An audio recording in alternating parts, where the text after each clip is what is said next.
Hi guys, magandang gabi po sa inyong lahat and shout out sa ating mga new followers po ng Momshi and Reasons. Ayan.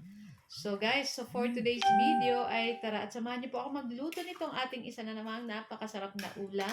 So magluluto po tayo ng pork menudo, ginisang pechay at pritong isda. So isahang luto lang guys para tipid sa gasol. Ayan.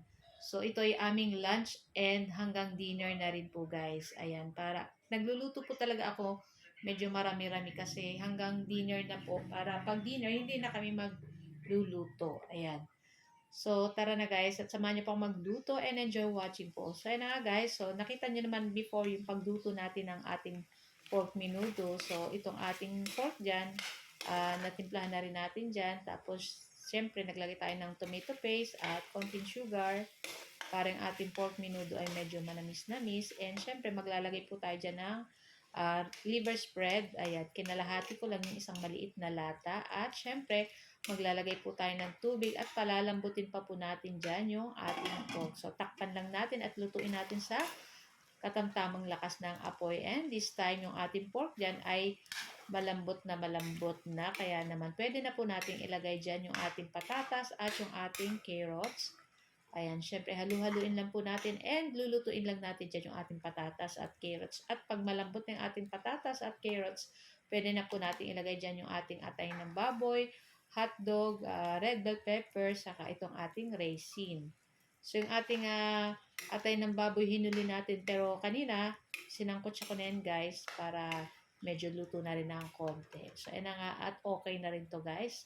At napakasarap nitong ating pork menudo. Pwedeng panghandaan, guys. So, after natin maluto yung ating pork menudo, ayan, dito naman sa ating isang maliit na kawali, ayan, magsangkot siya tayo nitong ating pork. So, puro laman lang yan. Tapos, ayan, magisa na tayo nitong ating bawang sibuyas at kamatis. Sinarabay-sabay ko na, guys. Kasi ganun din naman ang patutunguhan, charot.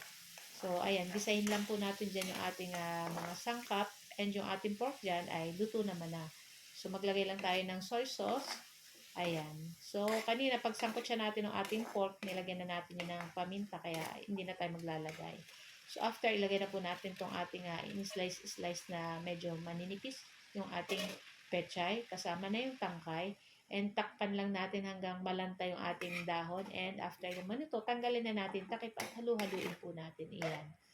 Tapos, ayan guys. So, naku, napakabango at napakasarap nito and perfect dun sa ating pritong isda. So, konti lang ating pritong isda, guys, kasi hindi naman kakain yung 3 sons ko noon, kaya kami lang matatanda ang kakain. So, ayan, maglagay na po tayo dyan ng tubig, guys, para may sabaw-sabaw itong ating ginisang pechay. And, ayan na, guys. So, lutuin lang natin ng ilang minuto pa and that's it. Napakadali lang naman pumaluto ng pechay. So, guys, ayan, at ready na rin po ang ating ulam for today's video, ang ating ginisang pechay and yung ating napakasarap na pork menudo. And ito na yung ating pritong isda, guys. Ayan. So, malaki yan. Hinati ko na lang, guys. So, guys, ayan. Thank you for watching and see you next video again. Tara na at kain na na. Happy tummy, everyone. Ciao. Bye.